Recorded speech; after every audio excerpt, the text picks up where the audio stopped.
자, 여러분, 지금 메타가 리플을 인수한다는 말 그냥 뜬 소문으로 넘기기에는 너무 조용한 움직임이 많습니다. 라스베이거스에서 시작된 단 한마디, 메타가 리플을 인수할 수도 있다. 그렇다면 우리는 이 말이 근거가 있는지, 아니면 정말 뜬 소문에 불과한지, 그리고 법원이 SEC와의 합의안을 기각하면서 생긴 불확실성을 뚫을 수 있을지, 오늘 영상을 통해서 치밀하게 분석을 해보도록 하겠습니다. 안녕하세요. 코인인사이트 정수현입니다. 오늘은 시장을 술렁이게 만든 메타의 리플 인수설 배경부터 현실적으로 메타와 리플이 실제로 손을 잡을 수 있는 이유, 그리고 가능성 있는 인수 시나리오까지 알아보도록 하고요. 그리고 마무리로는 영상 끝에 여러분들이 이 인수 시나리오가 현실화됐을 때 XRP 투자자들이 준비해야 할 전략과, 그리고 지금 현재 변동성 높은 리플 차트에서의 수익을 낼 수 있는 오늘의 관점 제가 준비해드렸습니다. 자, 그럼 우리가 메타 인수설도 좋은데 어제 축하할 일이 하나 있었죠. 우리 하락 시나리오에서 리플 적중률 100% 보이면서 또 한 번 3월부터 5월까지 지금 연승 신화를 거두고 있습니다. 자, 한 번도 엇나간 적이 없죠. 자, 그런데 어제 우리 한 가지 아주 작은 이슈가 있었어요. 뭐냐면 제가 하락 시나리오 드렸는데 관점 어떻게 드렸습니까? 어제 리플 딱 이틀 남았습니다. 해당 영상이죠. 어제는요, 제가 영상에서 차트를 보면서 자, 지지 구간 B의 상단에서 우리가 진입을 해서 자, 이 상승 추세선 이쯤에서 우리가 반응을 보면서 익절을 해서 수익을 먹자, 이렇게 말씀을 드렸는데 제가 영상이 끝나고 나서 소통방에서 따로 말씀을 드렸어요. 차트가 조금 변동하고 있고 이까진 내려가지 않을 것 같다. 그래서 제가 진입가를 여기로 수정을 좀 해드렸고요. 그렇게 돼서 우리가 여기까지 수익을 볼 수 있도록 제가 목표가까지 정정을 해드렸죠. 자, 그렇게 돼서 정확하게 저희가 수익 실현을 했고요.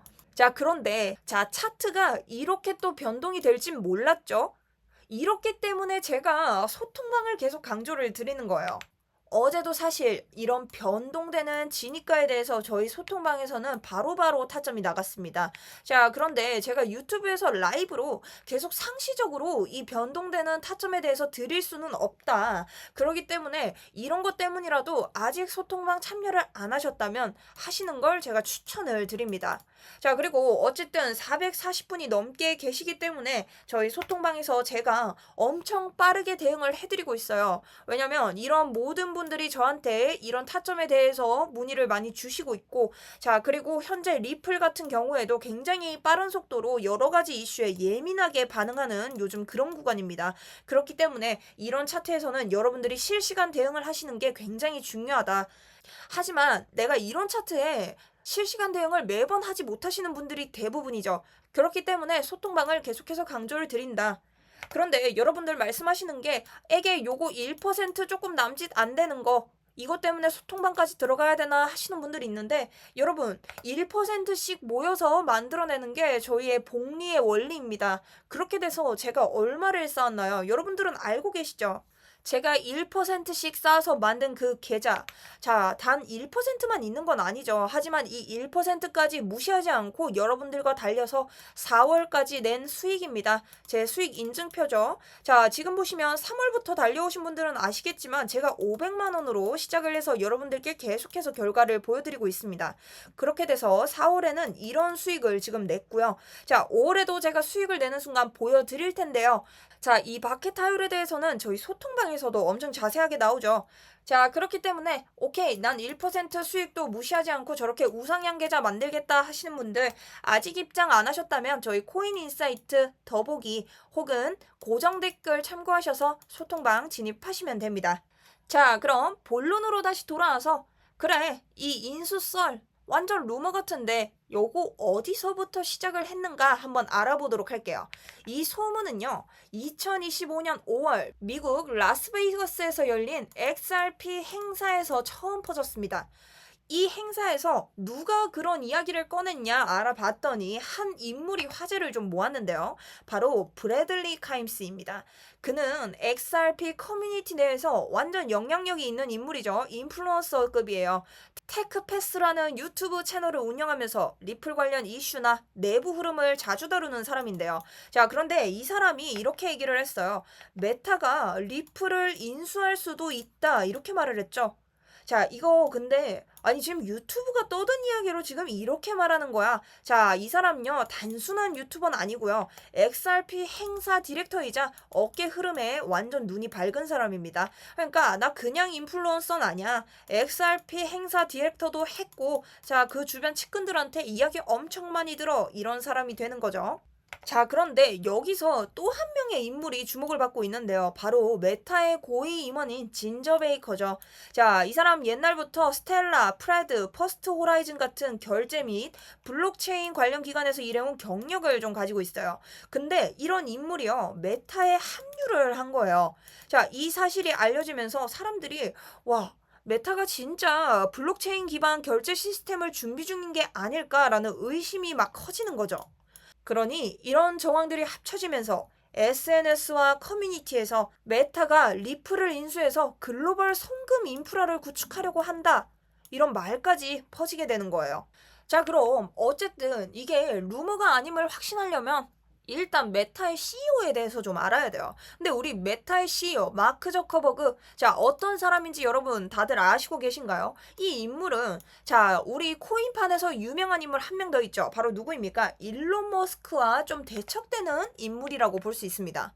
자, 이 둘 맞짱 선고까지 하면서 엄청 싸운 적이 있죠. 자, 이런 큰 대척점을 보이는 두 인물인데 이 두 인물에 대해서 좀 알면 우리가 이 인수썰에 대해서 조금 더 밀접한 근거를 찾을 수 있다. 이 말씀을 좀 드리고 싶어요. 자, 한 기업의 CEO씩이나 되는 사람들이 도대체 왜 푸닥거리를 했냐 알아보면요. 자, 바로 이 스레드와 X 때문이죠. 자존심 싸움입니다. 자존심 싸움.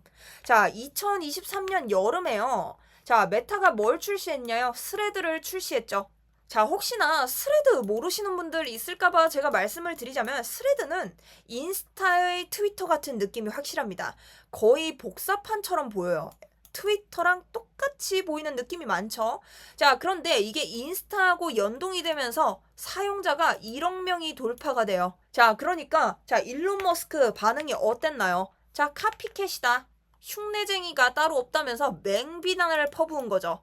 그러면서 법적 대응 얘기까지 꺼낸 거예요. 자, 어떤 얘기를 근거로 들면서 법적 대응을 예고를 했냐? 메타가 트위터 전 직원을 빼갔다. 네, 이런 말까지 해가면서 맹비난을 퍼부은 거죠. 자, 그러면서 나왔던 논란의 발언, 바로 케이지 매치 발언입니다. 머스크가 먼저 트위터에 올렸어요. 마크 저커버그랑 케이지에서 한판 뜨자.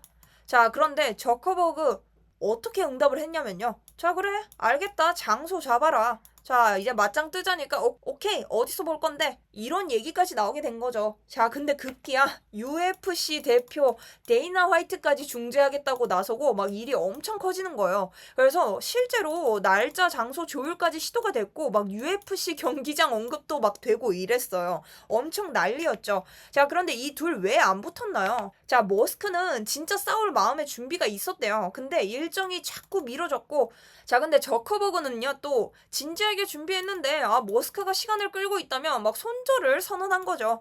자, 어떻게 보면 굉장히 제 기준에서는 좀 하남자 같은 분위기도 있었다. 근데 이 사건은 단순한 SNS 경쟁이 아니라 어쨌든 두 빅테크 거인의 자존심 싸움이니까 이런 맞짱이 사실 기업에 도움이 될 게 없다 이거죠. 하지만 이런 브랜드 전쟁이요, 어떻게 보면 현대판 글리에이터 쇼라고 보면 조금 편하게 보실 수도 있다라고 말씀을 드릴 수 있을 것 같아요. 자, 그럼 이 둘의 관계를 이렇게 봤는데 그럼 이 마크 저커버그라는 사람 정말 인수 계획이 있을까? 자, 이런 성향을 가진 사람인데 이 사람이 인수 계획이 있을까도 한번 알아봐야 된다는 거죠. 자, 이 메타가 이 송금 시스템이 없기 때문에 이걸 만들고 싶을 거예요. 특히나 이렇게 자존심 대처까지 할 정도면 마크 저커버거는 더 앞서 나가고 싶단 말이죠. 그런데 지금 일론 머스크 같은 경우는 코인계에서는 정말 마크 저커버거보다는 더 이름이 있죠. 도지코인도 이름을 냈었고, 자, 심지어 지금은 밈코인을 막 밀면서 케이오스 막시무스까지 막 밀어주는 형태에 있습니다. 그러니 어떠한 측면에서는 저커버그가 일론 머스크의 이런 형태를 좀 따라가고 싶진 않을까라는 이런 측면도 있다는 거죠. 자, 이토록 여러 가지 측면에서 바라볼 수가 있다. 자, 그렇다면 우리가 좀 논리적으로 이런 썰도 있었지만 논리적으로 봤을 때 이 메타와 리플이 어떻게 상생할 수가 있냐, 좀 기술적인 측면에서 한번 바라보자고요. 자, 메타와 리플 이 두 회사는요 엄청 다른 회사입니다. 완전히 다른 회사예요. 메타는 SNS 회사고 리플은 금융송금 기술 회사니까요. 그런데 요즘은요 이 둘이 같은 곳을 바라보고 있다. 이게 무슨 이야기냐면 메타부터 보시면 과거에 리브라, DM, 암호화폐 만들려다가 규제에 막혔습니다. 근데 거기서 끝난 게 아니라 메타페이라는 결제 플랫폼을 밀고 있고 왓츠앱으로 돈 보내는 기능까지 준비를 하고 있다. 그리고 또 메타는 앞으로도 쇼핑 광고, AI 이런 걸 다 연결해서 자체 생태계를 키우려고 하고 있는 시점이에요. 근데 여기에 필요한 기술이 있어요. 빠르고 싸고 전 세계 어디서든 통하는 결제 기술. 이걸 사실 만드는데 시간도 엄청 오래 걸리고 잘못 만들었을 때 리스크도 여러분 엄청납니다. 그리고 돈도 많이 들겠죠. 자, 그런데 여기에 딱 맞는 게 있어요. 자, 어딥니까? 바로 리플이죠. 자, 리플은 이미 XRP 레저라는 걸 가지고 있어요. 이게 뭐죠? 3초 안에 송금이 되고 수수료도 거의 없고 전 세계에는 100개 넘는 금융기관과 연결이 돼 있고, 자, 최근엔 또 뭡니까? CBDC 스테이블 코인까지 만들고 있습니다. 엄청나다는 거죠. 그러니까 메타는 이런 결제 기술이 절실하게 필요해요. 그리고 리플은 이미 우린 가지고 있어. 그러니까 필요하면 메타야 말만 해. 이런 시점이라는 거죠. 자, 이렇게 보면 여러분 조금씩 근거가 나오고 있죠. 자, 메타가 정말 아무 이유 없이 그냥 단지 일론 머스크 한번 이겨보겠다고 막 이러고 있다 이건 아니라는 거예요. 자, 현실적으로 보면 지금 메타는 리플의 기술이 너무 강력하게 필요한 시점이죠. 그런데 여러분 이런 것들이 이루어졌을 때 차트 어떻게 될까요? 이렇게 빵 상승을 하겠죠. 하지만 여러분 그때 알았을 때는 이미 늦다. 그렇기 때문에 이 전조 증상에 대해서 매우 완벽하게 분석할 수 있는 시각이 좀 필요해요. 자, 그런데 그런 것들은 여러분이 따로 신경 쓰실 필요는 없다. 물론 같이 알고 분석하면 굉장히 좋지만 난 바빠서 그렇게까진 모르겠는데 그 대상승장 그런 이런 호재에 관한 상승장은 매번 놓친다 하시는 분들은 제가 아까 말씀드린 소통방 들어오셔서 그냥 받아가시면 됩니다. 자, 이런 이점이 있기 때문에 이런 것들도 항상 체크를 좀 해주시고요. 자, 그럼 우리가 진짜 그때를 대비하기 위해서는 자, 세 가지 시나리오를 좀 알아야 돼요. 자, 메타와 손을 잡는다면 어떠한 방법일까? 첫 번째, 기술 인프라 인수. 이건 약간 기술만 빌려 쓰고 뭐 사람은 안 데려오는 그런 구조예요. 예를 들어서 메타가 리플이 만든 뭐 결제 시스템, 자산 보관 서비스, 중앙은행 디지털 화폐 뭐 플랫폼 같은 걸 그냥 뭐 돈만 주고 통째로 사오는 거죠. 예를 들어서 뭐 왓츠앱이나 XRP라는 코인 자체는 리플에 남겨두고 메타는 기술만 가져다가 자기들 서비스에 붙여 쓰는 그런 시나리오를 그릴 수도 있다는 거죠. 예를 들어서 왓츠앱이나 인스타그램, 리플 기술을 깔아버리는 거예요. 이렇게 되면 XRP 가격에는 당장 영향이 막 엄청 크진 않을 수도 있지만 그래도 이런 큰 기업에 쓰이고 있다면 당연히 차트에 반응은 올 것이다. 그리고 두 번째, 우리가 상상하는 정말 그 망상에 가깝다고 생각하는 그 시나리오입니다. 아예 리플 회사를 통째로 인수하는 시나리오죠. 이건 진짜 큰 거예요. 리플을 메타의 금융 계열사로 편입을 시키는 거죠. 다만 이제 브랜드는 살려두고요. 메타 생태계 예를 들어서 뭐 왓츠앱, 인스타그램, 페이스북 같은 곳과 연결해서 운영을 하는 방식을 선호하는 거죠. 예를 들면 좀 이렇습니다. 뭐 인스타그램에서 친구한테 돈 보내기 버튼을 누르면 뒤로 돌아가는 시스템은 리플이 만든 블록체인이 처리하는 거예요. 이렇게 되면 XRP는 직접적인 수혜를 받을 수밖에 없죠. 왜냐? 메타 사용자 수가 몇 명입니까, 여러분? 전 세계에 수십억 명이 있습니다. 자, 지금 메타로 봤을 때 인스타, 페이스북 이 둘 중 사용을 안 하시는 분들이 있을까요? 대부분이 사용하죠. 자, 근데 이런 사용자들이 XRP 기반 송금을 쓰게 된다? 장난이 아닌 시나리오가 된다라는 거죠. 다음 세 번째. 전면 인수까지는 아니고 지분 투자 방식으로 시나리오를 그려보는 거죠. 자, 이건 메타가 리플의 일부 주식을 사서 파트너처럼 움직이는 구조예요. 완전한 인수는 아니고 전략적인 협력 관계라는 거죠. 예를 들면 메타는 리플의 20에서 30% 정도만 지분을 확보를 하고 우리는 앞으로 리플 기술을 메타에 통합해 보겠다. 이런 식으로 진행을 하는 거예요. 이 경우에는 좀 위험도 적고 유연하게 움직일 수 있기 때문에 많이들 예상하는 시나리오다. 제일 현실적인 시나리오로 거론이 되고 있다 이런 뜻이죠. 특히 규제 문제가 아직 남아있는 상황에선 조금 더더욱 그런 면모도 좀 보이고 있습니다. 자, 어쨌든 이런 세 가지 방식으로 봤을 때 리플이 지금보다 더 주목받을 가능성은 충분히 있다는 게 핵심이고, 자, 이 정도의 시나리오를 뽑아낼 수 있다는 건요, 굳이 메타가 아니어도 다른 곳에서도 리플을 눈독 들일 수 있다는 거죠. 자, 충분히 리플의 가치가 증명이 되고 있는 순간입니다.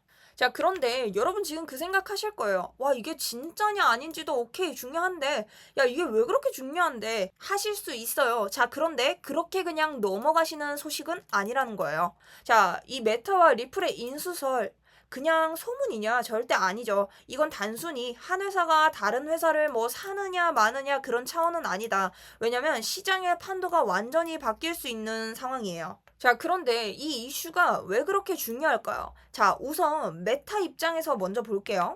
자, 아까도 말씀드렸다시피 메타는 지금 결제 생태계를 직접 만들고 싶어 합니다.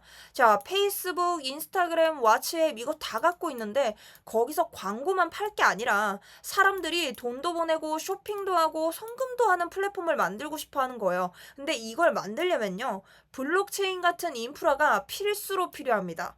그래서 리플 같은 회사를 눈여겨볼 수밖에 없다. 만약 메타가 리플을 인수하거나 도입을 한다면요, 자체 결제 시스템이 완성되고 전 세계 은행들과도 자동 연결되는 거죠. 자, 그럼 게임 끝이죠. 게다가 앞으로 메타가 꿈꾸는 뭐 메타버스, AI 기반 웹 같은 경제 같은 것도 다 리플 기술이 있으면 자, 진짜 빨리 구축이 될 수 있어요. 그러니 저커버그 입장에서는 당연히 욕심낼 수 있다. 욕심이 안 나는 게 이상하다는 거죠.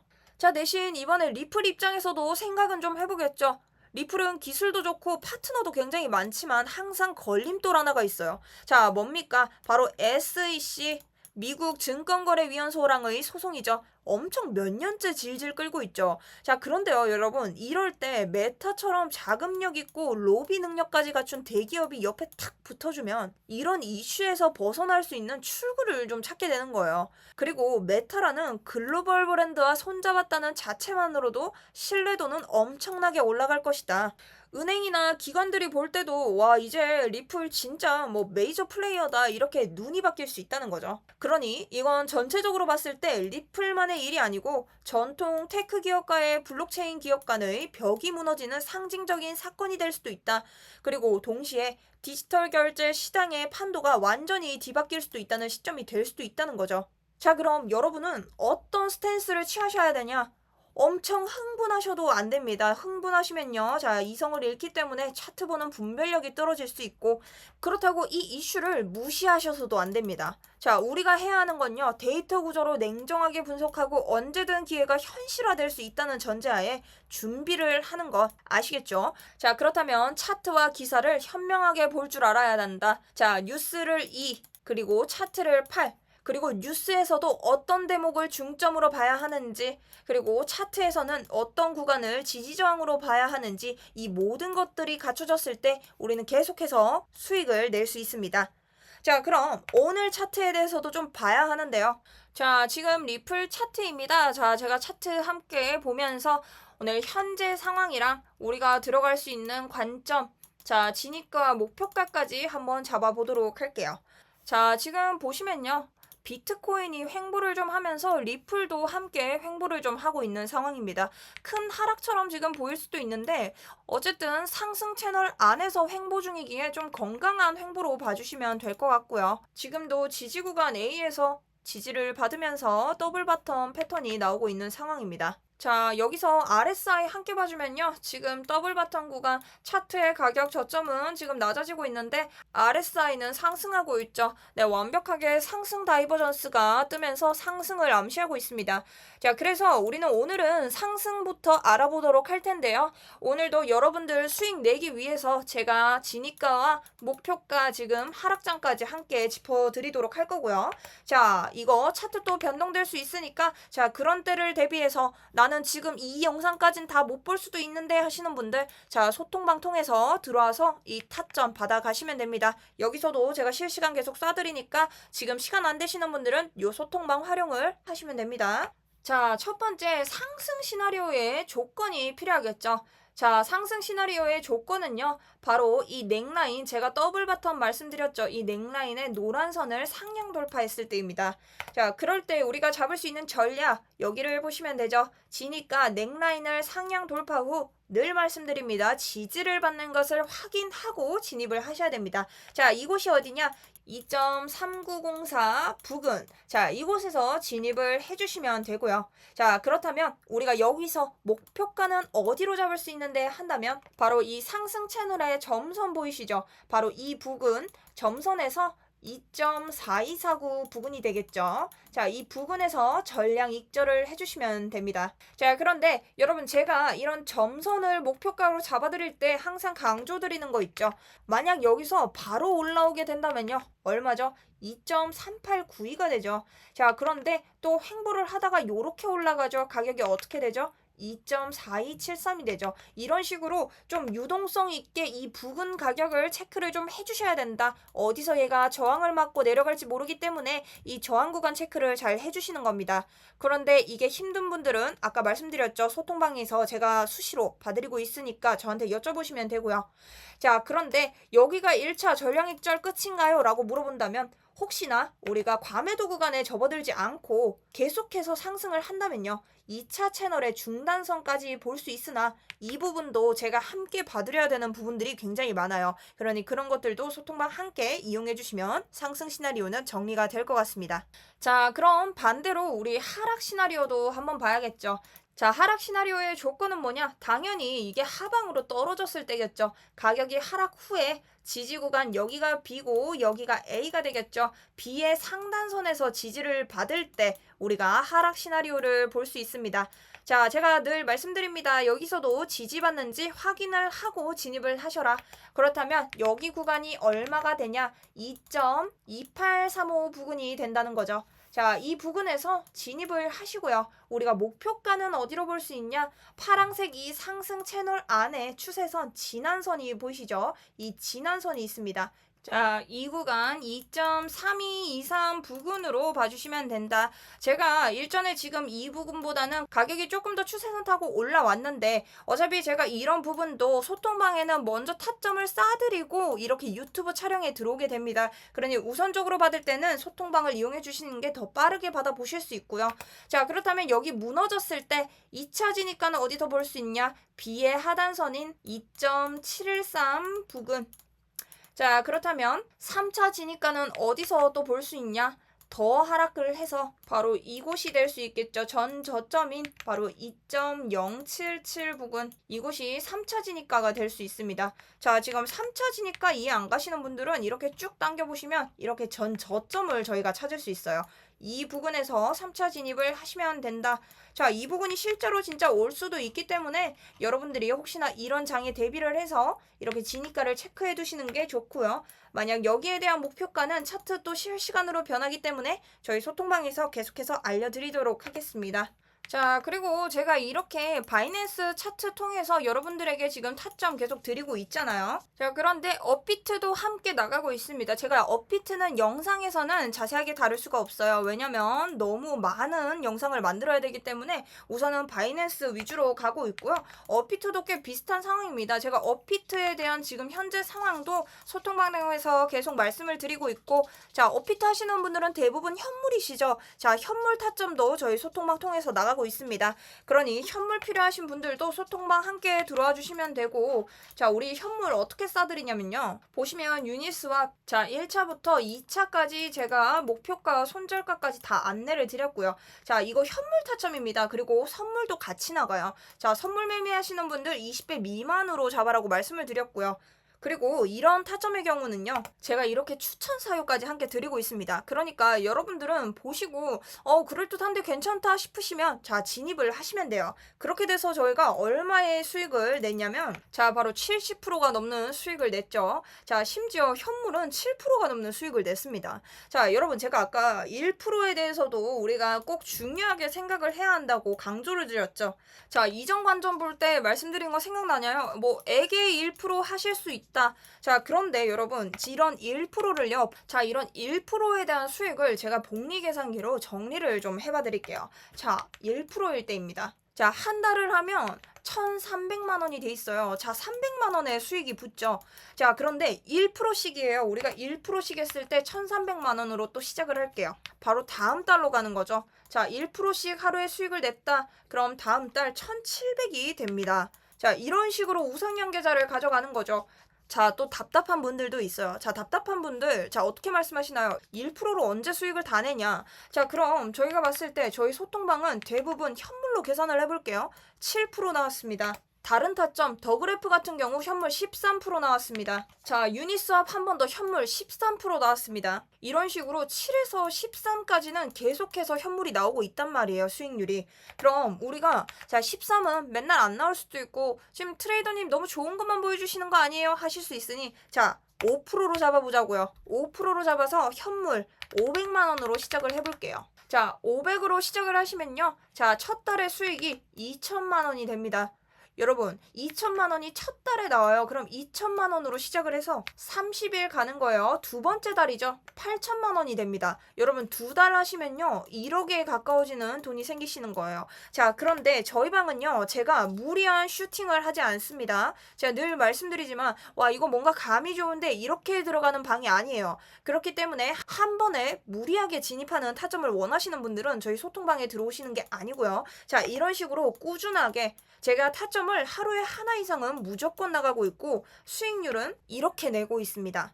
자, 그렇기 때문에 여러분들 너무 무리한 진입보다는 이런 식으로 저와 같이 계속해서 꾸준한 우상향 계좌 만들어 가실 분들이 저희 소통방에 들어와 주시는 게 맞고요. 자, 그럼 이런 분들 어디로 들어와 주시면 되냐? 저희 지금 보시는 영상 아래에 보시면요, 더보기란에 있는 링크 혹은 고정 댓글로 입장을 해주시면 돼요. 자, 그리고 입장하시면 이런 구글 링크 나오게 되는데, 여러분들 어떤 거 필요하신지 제가 우선적으로 보는 거기 때문에 중복 가능합니다. 여러 개 체크해 주셔서 나한테 필요한 거 번호 쓰시고 제출 눌러주시면 됩니다.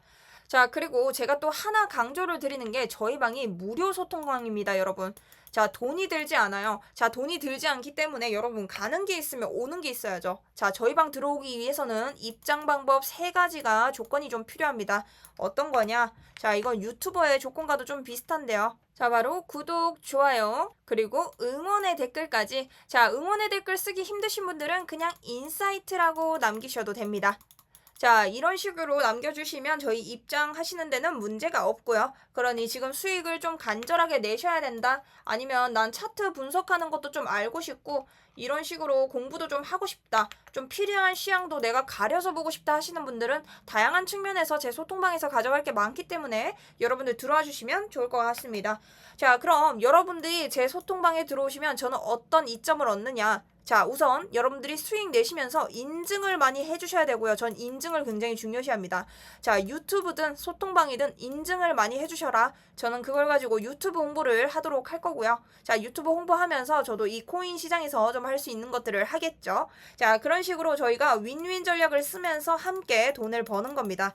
자, 이런 식으로 운영이 되고 있으니 필요하신 분들 들어와 주시면 좋을 것 같고요. 자, 그렇다면 오늘 영상의 핵심 세 줄로 정리를 해드릴게요. 자, 메타의 리플인 수설, 단순 루머는 아니고 흐름이 움직이고 있다라고 봐주시면 되고요. 자, 두 번째, 기술공합이나 글로벌 시장의 확장성, 시나리오별 대응 전략이 우리는 항상 필요하다. 자, 그렇기에 이런 대응 전략은 소통방 통해서 제가 상시로 전달을 드리겠고요. 자, 그리고 지금 중요한 건 뉴스가 아니라 실전 타점과 데이터 기반 대응이다. 자, 제가 매일매일 타점을 쏴드리고 있죠. 그리고 우리가 차트를 분석하는 방법까지 함께 보고 있습니다. 그러니 이런 것들에 대해서 여러분들이 대책이 항상 있으셔야 된다. 자, 이렇게 정리가 됐고요. 자, 제가 무료 소통방에서 매일 타점과 핵심 기사 정리를 해드리고 있죠. 영상 아래 링크 아까 말씀드렸다시피 꼭 참여를 하시고요. 구독과 좋아요, 댓글, 인사이트 남겨주시면은 제가 또 더 큰 분석으로 보답을 하도록 하겠습니다. 감사합니다. 오늘 코인인사이트 정수연이었습니다.